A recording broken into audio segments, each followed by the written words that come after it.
Hey, David Wygan here. 10 minutes of daily reality. Today we are going to bring in Dr. Alex Avila. Did I pronounce your last name Actually, correctly? Avila is the same Avila. pronunciation. Oh, man, I You almost had it. almost had it. I tried so hard. I kept Okay. practicing it over and That's over again. yeah, no problem. Today I want to talk about a plague that goes on. A lot of men seem to suffer from it.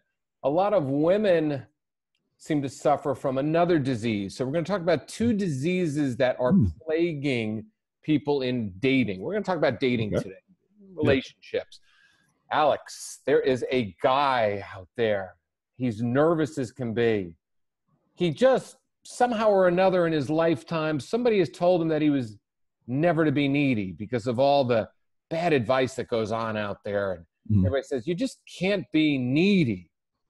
And I hear it nonstop from men. I don't want to look needy. I don't want to appear needy. I don't want to be needy.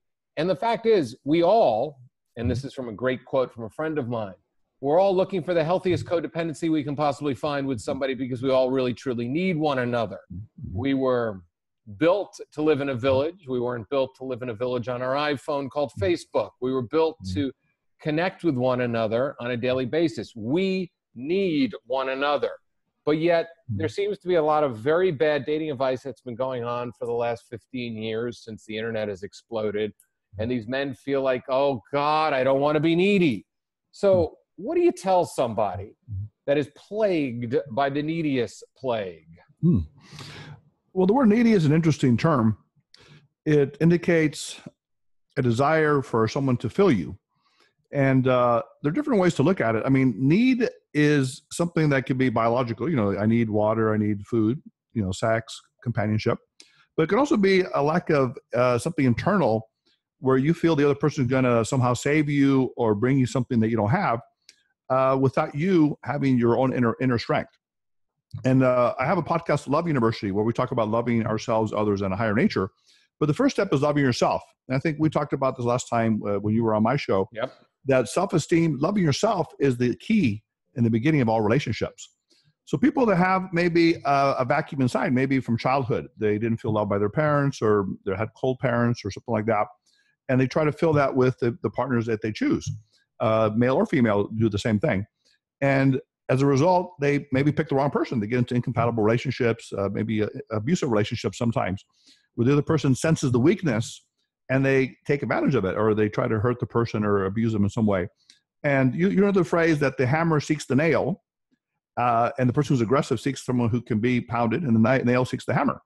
So part of this is being able to raise your own level of self-esteem, whether it's through studying books, self-development books, podcasts, spiritual practice, meditation, exercise, community in nature. There are many ways to raise your inner level so that you're not needy, but you have your own self-confidence, your own self-ability. And then you can find someone who resonates with you and that can contribute to you.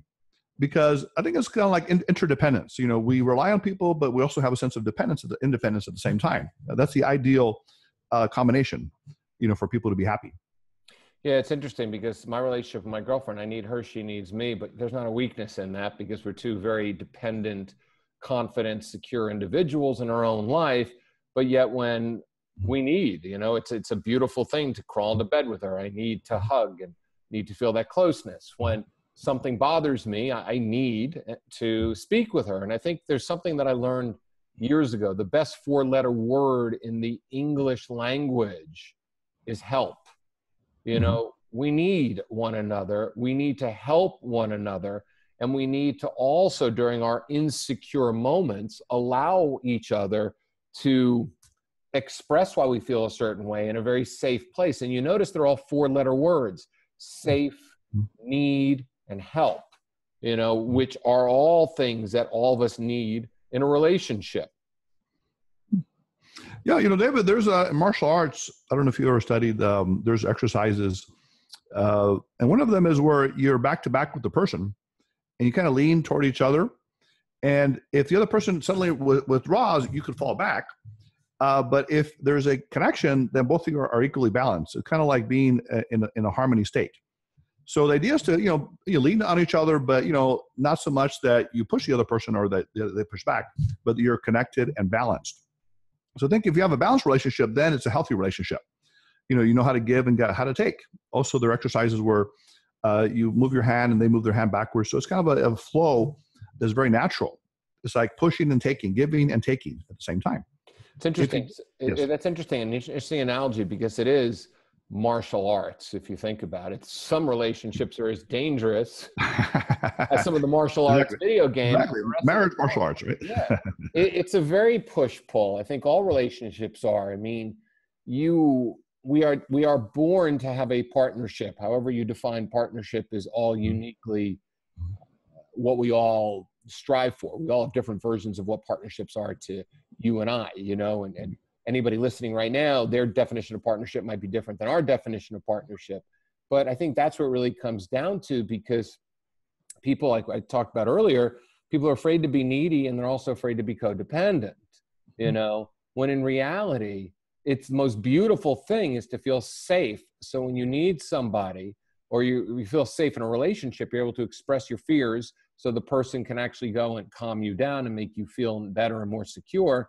And the codependent, we depend on one another, but you can't codependent. You have to depend on yourself first in order to have somebody you can depend on, because you can't make somebody your everything. And I've seen people, Alex, in codependent relationships with their kids, where they have this ridiculous codependent relationship with their children, and they're teaching their children that this is a healthy way to live. What are your thoughts on that? Well, I think so. I mean, in the Eastern approach, we look at what's called the middle way, which is a sense of balance. So you obviously want to be loving to your children, but you don't want them to become your life. And I work a lot with Latino community, and many times they sacrifice even going to college, to help the children. Yep. Or other things that they sacrifice. I have students in my class in psychology that actually quit school because they have to go help their grandpa in Mexico or some other country. And they sacrifice that. I mean, it's good, of course, to help your family, but then it gets to that point where you sacrifice yourself, right? Your own belonging in life. So there has to be that balance. And when there's that balance, then it can be a healthy relationship. So I think that's what we need to think about is, giving and taking, right? Because if you give too much, you become what's called a martyr. Martyr, the self-sacrificial person that gives up themselves. Now, of course, we see this in history, Joan of Arc and all that, and they're heroes. But in the real day life, people become martyrs. They sacrifice everything for their children or even for a spouse, and then they feel empty and suffer. But on the other hand, if you don't give it all, if you're very selfish, then the same thing happens. You become cold, you become isolated. It becomes about you. And I've talked about in my podcast, Are You Dating a Lunatic? Is one of our shows. It's very popular. The personality disorders. You've heard of things like narcissist, sociopath, people that, basically are very selfish and self-centered, and it's all about them. And there are people that do that. They just take and take and take, and they don't give back. So that is also a very unhealthy relationship. So ideally, you have two people that have hopefully healthy, psychologically healthy personalities where they can connect with each other in a positive way and build together. Like you said, build the team, and make it a long-term kind of thing versus a short-term thing. I like that. It's team us is what it really is. I mean, and plus that it comes down to, and and I know, is being very clear and defined about who you truly are and what you need and what you desire. And using the word need again, I know people listening going, oh, we use that word again, that word need. It sends chills up and down my neediness spine. Anyway, we are rolling into about 10 minutes right now, and we will have you. That was fast, David. It's always fast. I'm going to have you back because there's a lot of subjects that I want to talk to you about. Definitely, I would love to. I think you can enlighten people on, because you come from you've got the doctor in front of you. So I have no doctor in front of me, which means that you have more education, which means that you've done more research, and you have actually enlightened many people along your path as well. I appreciate that. Yeah.